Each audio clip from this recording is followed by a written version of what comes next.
ओम शांति। 9 जुलाई 2026 बाबा के महावाक्य। मीठे बच्चे, वृक्षपति बाप ने तुम बच्चों पर बृहस्पति की दशा बिठाई है। अभी तुम अविनाशी सुख की दुनिया में जा रहे हो। प्रश्न: अविनाशी बृहस्पति की दशा किन बच्चों पर बैठती, उनकी निशानी क्या होगी? उत्तर: जो बच्चे जीते जी देह के सब संबंधों को त्याग अपने को आत्मा निश्चय करते, ऐसे निश्चय आत्मिक बुद्धि वाले बच्चों पर बृहस्पति की दशा बैठती है। उनके ही सुख का गायन है कि अतीन्द्रिय सुख गोप गोपियों से पूछो। उनकी खुशी कभी भी गुम नहीं हो सकती। गीत ओम नमो शिवाय। ओम शांति। बच्चों ने बाप की महिमा सुनी। आज के दिन को कहा ही जाता है वृक्षपति डे, जिसको मिलाकर कहा है बृहस्पति। इनको ही गुरुवार भी कहा जाता है। न सिर्फ गुरुवार परंतु सतगुरुवार। बंगाल में बहुत मानते हैं। गाया जाता है मनुष्य सृष्टि का बीज रूप, इसीलिए वृक्षपति कहते हैं। बीज ठहरा तो पति भी ठहरा।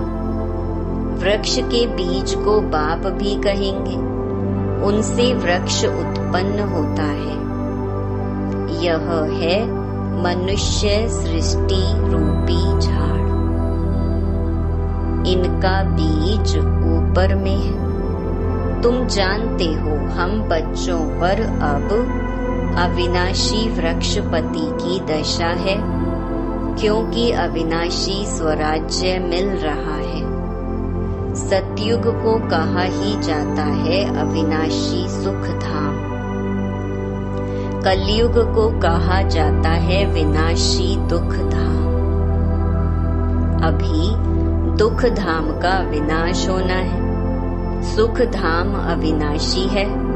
आधा कल्प चलता है जो अविनाशी वृक्षपति स्थापन कर रही है। बच्चों को सर्विस के लिए पॉइंट्स नोट करनी है। प्रदर्शनी में यह पॉइंट्स मुख्य समझाने की हैं, क्योंकि मनुष्य तो कुछ भी जानते नहीं। बरोबर यह है ज्ञान। अब बाप यह ज्ञान देते ही हैं नई और पुरानी दुनिया के बीच में। फिर यह प्रलोभ हो जाता है। देवताओं को यह ज्ञान नहीं होता है। अगर यह चक्कर का ज्ञान हो तो फिर राजाई में मजा ही ना आए। अभी भी तुमको ख्याल होता है ना, क्या राज्य लेकर फिर हमारी यह हालत होगी। परंतु यह तो ड्रामा बना हुआ है। चक्कर को फिरना ही है। वर्ल्ड की हिस्ट्री ज्योग्राफी रिपीट हो रही है। कैसे रिपीट हो रही है यह तुम बच्चे जानते हो। यह है मनुष्य सृष्टि। तुम्हारी बुद्धि में मूल वतन का झाड़ भी है। सेक्शन सबका अलग अलग है। यह बातें कोई की बुद्धि में कभी नहीं होंगी। कोई शास्त्रों में तो यह लिखी हुई नहीं है। हम आत्मा असुल शांति धाम की रहवासी हैं, अविनाशी है। कब विनाश को नहीं पाते। वह समझते हैं बुदबुदा पानी से निकल फिर उसमें मिल जाता है। तुम्हारी बुद्धि में सारा राज है।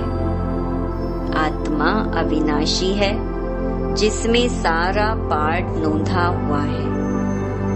यह चक्कर का नॉलेज कोई शास्त्रों में नहीं है। भल कहाँ स्वास्तिका भी दिखाते हैं। चक्कर की सिर्फ ऐसे ऐसे लकीर लगा देते हैं जिससे सिद्ध होता है अनेक धर्म थे। बाप ने समझाया है मुख्य धर्म और शास्त्र हैं 4। सतयुग त्रेता में तो कोई धर्म स्थापन होता नहीं, ना वहाँ कोई धर्म शास्त्र होता है। यह सब द्वापर से शुरू होते हैं। फिर देखो कितनी वृद्धि होती है। अच्छा, गीता कब सुनाई गई? बाप कहते हैं मैं कल्प के संगम युगे ही आता हूँ। उन्होंने फिर कल्प अक्षर निकाल सिर्फ संगम युगे लिख दिया है। वास्तव में संगम युगे और कोई धर्म स्थापन नहीं करते हैं। ऐसे नहीं कि त्रेता के अंत द्वापर के आदि के संगम पर इस्लामी धर्म स्थापन हुआ। नहीं, कहेंगे द्वापर में स्थापन हुआ। यह संगम का सुहावना समय है जिसको कुंभ कहते हैं। कुंभ संगम को कहा जाता है। यह है आत्माएं और परमात्मा के मिलन का संगम। यह रूहानी मेला संगम पर ही होता है। उन्होंने पानी की गंगा का नाम बाला कर दिया है। ज्ञान सागर पतित पावन को जानते ही नहीं। उसने कैसे पतित दुनिया को पावन बनाया कोई शास्त्रों में है नहीं। अब तुम बच्चों को बाप कहते हैं माँ मेकम याद करो, देह के सब धर्म त्यागो। किसको कहते हैं? आत्माओं को। इसको कहा जाता है जीते जी मरना। मनुष्य शरीर छोड़ते हैं तो देह के सब संबंध छूट जाते हैं। बाप कहते हैं जो भी देह के संबंध हैं वह सब छोड़ अपने को आत्मा निश्चय करो। निश्चय आत्मिक बुद्धि बनो। जितना जास्ती याद करेंगे तो बृहस्पति की दशा होगी। जांच करो हम शिव बाबा को कितना याद करते हैं। याद से ही कट निकलती जाएगी और तुमको खुशी होगी। तुम महसूस कर सकते हो हम आत्मा कितना बाप को याद करते हैं। अगर कम याद करेंगे तो कट भी कम निकलेगी, खुशी भी कम रहेगी, पद भी कम पाएंगे। आत्मा ही सतो रजो तमो बनती है। इस समय का ही गायन है गोप गोपियों के अतीन्द्रिय सुख का। और कुछ भी याद नहीं पड़ता है सिवाय बाप के। तब ही खुशी का पारा चढ़ेगा। हमारे ऊपर बृहस्पति की दशा अथवा सतगुरु की दशा है। फिर कभी खुशी गुम हो जाती है तो कहते हैं बृहस्पति की दशा बदल राहु की बैठी है। कोई बहुत साहूकार होते हैं, कोई सट्टा लगाया, यह देवाला निकला। भारत में ही जब ग्रहण लगता है तो कहते हैं दे दान तो छूटे ग्रहण। तुम्हारा देवी देवता धर्म भी 16 कला संपूर्ण था। उनको ग्रहण लगा हुआ है, राहु की दशा बैठती है इसलिए देवताओं के आगे जाकर गाते हैं, आप सर्वगुण संपन्न, हम पापी कपटी हैं। अभी तुम समझते हो, राहु का ग्रहण लगने से सब काले बन गए हैं। चंद्रमा की पिछाड़ी में लकीर जाकर रहती है। बाप भी समझाते हैं, तुम देवी देवताओं के भी चित्र हैं। गीता ही आदि सनातन देवी देवता धर्म का शास्त्र है, परंतु यह अपने धर्म को नहीं जानते हैं। रिलीजियस हेड्स की कॉन्फ्रेंस करते हैं, तुम वहां भी समझा सकते हो। ईश्वर सर्वव्यापी तो है नहीं, वह तो बेहद का बाप है। बच्चों को आकर वर्षा देते हैं। साधु संत आदि को तो वर्षा मिलता नहीं तो मानेंगे कैसे? तुम बच्चों को ही वर्षा मिलता है। मुख्य बात है ही यह सिद्ध करने की कि ईश्वर सर्वव्यापी नहीं है। शिव जयंती होती है, शिव जयंती कहो अथवा रुद्र जयंती कहो, रुद्र यह ज्ञान यज्ञ रचते हैं। है तो शिव, वही गीता ज्ञान यज्ञ है जिससे विनाश ज्वाला प्रज्वलित हुई है। प्रैक्टिकल में तुम देखते हो कैसे निराकार बाबा ने रुद्र ज्ञान यज्ञ रचा है। साकार तो कुछ कर ना सके, यह बेहद का यज्ञ है। इनमें सारी पुरानी दुनिया स्वाहा होनी है। बाकी तो वह सब है जिस्मानी यज्ञ। कितना रात दिन का फर्क है।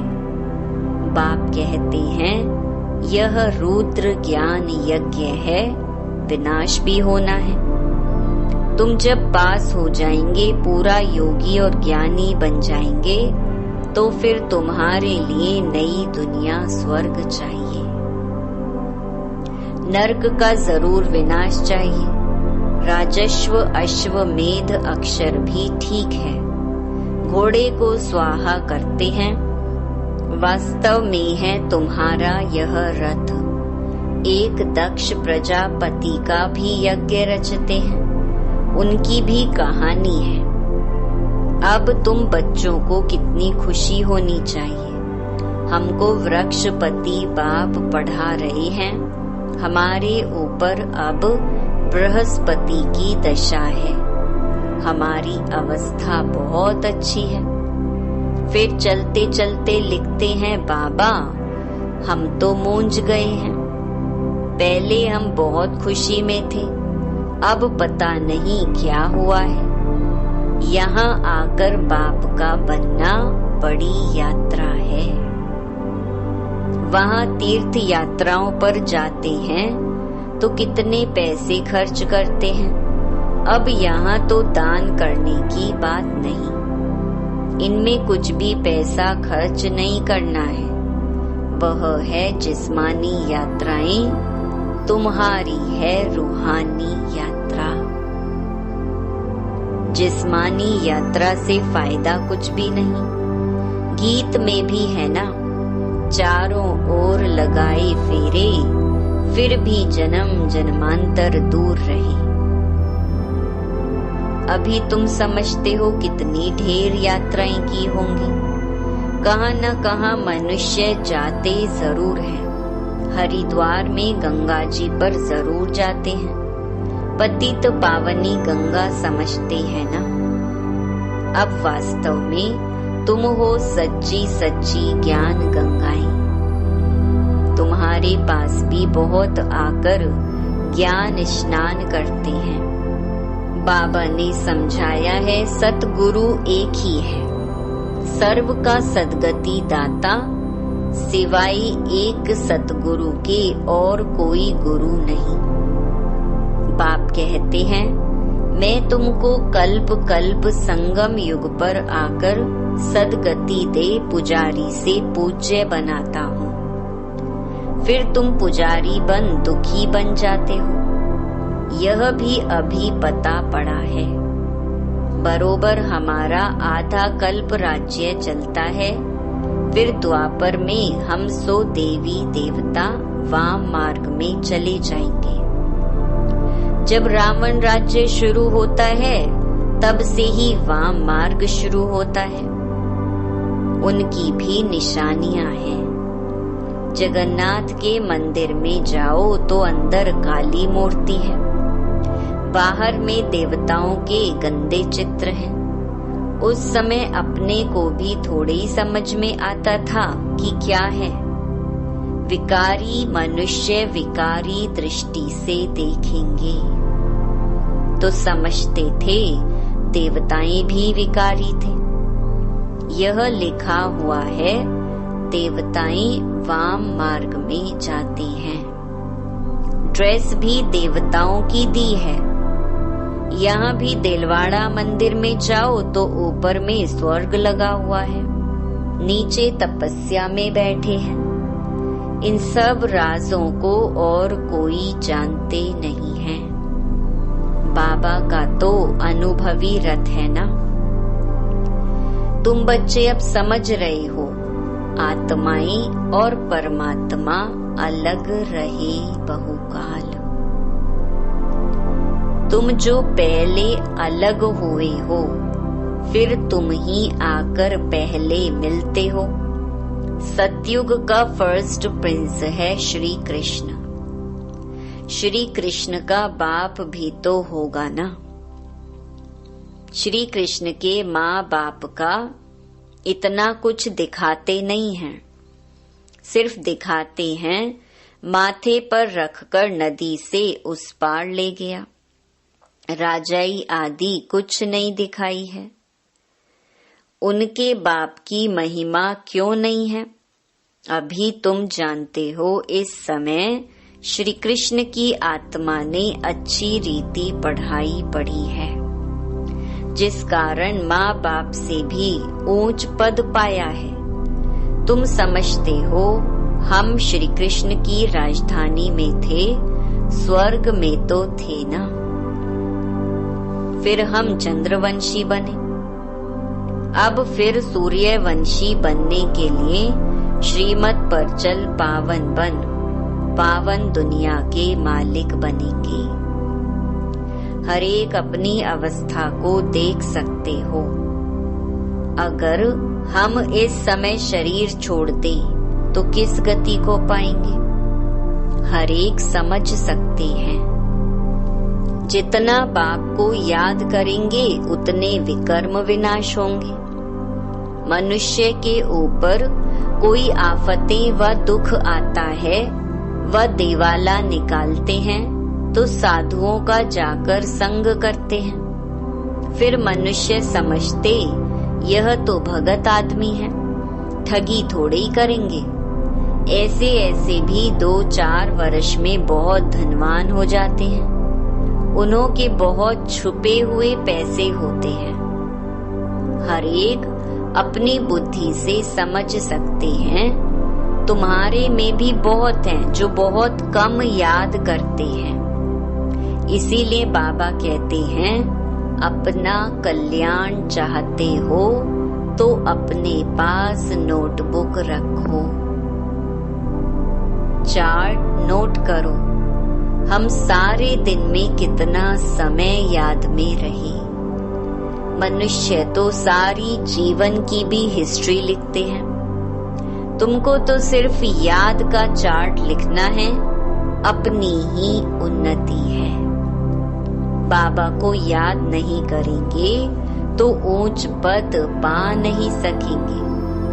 विकर्म विनाशी नहीं होंगे तो ऊंच पद कैसे पाएंगे? फिर सजाएं खानी पड़ेंगी। मोचरा जो नहीं खाएंगे तो पद अच्छा मिलेगा। मोचरा खाकर फिर कुछ थोड़ा बहुत पद पाना, वह क्या काम का? धर्मराज का मोचरा ना खाएं, बेइज्जती ना हो, यह पुरुषार्थ करना है। तुम देखते हो शिव बाबा बैठा रहता है, फिर धर्मराज भी है। तुमको सब साक्षात्कार कराते हैं, तुमने यह किया था, याद है? अब खाओ सजा। फिर उसी समय सजाएं उतनी ही खाते हैं जितनी जन्म जन्मांतर खाते हैं। पिछाड़ी में थोड़ी रोटी टुक्कड़ मिला, उससे क्या फायदा? मोचरा तो नहीं खाना चाहिए। अपनी अवस्था की जांच करनी है। जैसे पोता मेल निकालते हैं, कोई 6 मास का, कोई 12 मास का, कोई तो रोज का भी निकालते हैं। बाप कहते हैं तुम भी व्यापारी हो। कोई विरला व्यापारी बेहद के बाप से व्यापार करे। धन नहीं तो तन मन तो है ना। उनको सर्राफ भी कहते हैं। मट्टा सट्टा करते हैं ना। तुम तन मन धन देते हो, रिटर्न में 21 जन्म के लिए कितना वर्षा पाते हो? बाबा हम आपका हूँ, ऐसी युक्ति बताओ जो हमारी आत्मा और शरीर इन लक्ष्मी नारायण जैसा बन जाए। बाबा कहते हैं तुमको कितना गोरा बनाता हूँ, एकदम रूप ही बदल देता हूँ। दूसरे जन्म में तुमको फर्स्ट क्लास शरीर मिलेगा। तुम वैकुंठ भी देखते हो। तुम जानते हो यह मम्मा बाबा फिर लक्ष्मी नारायण बनेंगे। एम ऑब्जेक्ट भी दिखाते हैं। अब जो जितना पुरुषार्थ करे, अगर पुरुषार्थ पूरा नहीं करेंगे, धम्मचक्र मचाएंगे तो अपना पद ही भ्रष्ट करेंगे। अच्छा, मीठे मीठे सिकी लधे बच्चों प्रति मात पिता बाप दादा का याद प्यार और गुड मॉर्निंग। रूहानी बाप की रूहानी बच्चों को नमस्ते। धारणा के लिए मुख्य सार। पहला, अपनी अवस्था की जांच स्वयं ही करनी है। अपने कल्याण के लिए डेली डायरी रखनी है, जिसमें याद का चार्ट नोट करना है। दूसरा, बेहद के बाप से सच्चा सच्चा व्यापार करना है। अपना तन मन धन बाप हवाले कर 21 जन्मों के लिए रिटर्न लेना है। निश्चय बुद्धि बन अपना कल्याण करना है। वरदान, खुशी के साथ शक्ति को धारण कर विघ्नों को पार करने वाले विघ्न जीत भव। जो बच्चे जमा करना जानते हैं वह शक्तिशाली बनते हैं। यदि अभी अभी कमाया, अभी अभी बांटा, स्वयं में समाया नहीं तो शक्ति नहीं रहती। सिर्फ बांटने व दान करने की खुशी रहती है। खुशी के साथ शक्ति हो तो सहज ही विघ्नों को पार कर विघ्न जीत बन जाएंगे। फिर कोई भी विघ्न लगन को डिस्टर्ब नहीं करेंगे। इसीलिए जैसे चेहरे से खुशी की झलक दिखाई देती है, ऐसी शक्ति की झलक भी दिखाई दे। स्लोगन, परिस्थितियों में घबराने के बजाय उन्हें शिक्षक समझकर पाठ सीख लो। यह व्यक्त इशारे ज्वाला स्वरूप स्थिति में रह शक्तिशाली याद का अनुभव करो। लास्ट सो फास्ट पुरुषार्थ ज्वाला रूप का ही रहा हुआ है। पांडवों के कारण यादव रुके हुए हैं। पांडवों की श्रेष्ठ शान, रूहानी शान की स्थिति यादवों के परेशानी वाली परिस्थिति को समाप्त करेगी। तो अपनी शान से परेशान आत्माओं को शांति और चैन का वरदान दो। ज्वाला स्वरूप अर्थात लाइट हाउस और माइट हाउस स्थिति को समझते हुए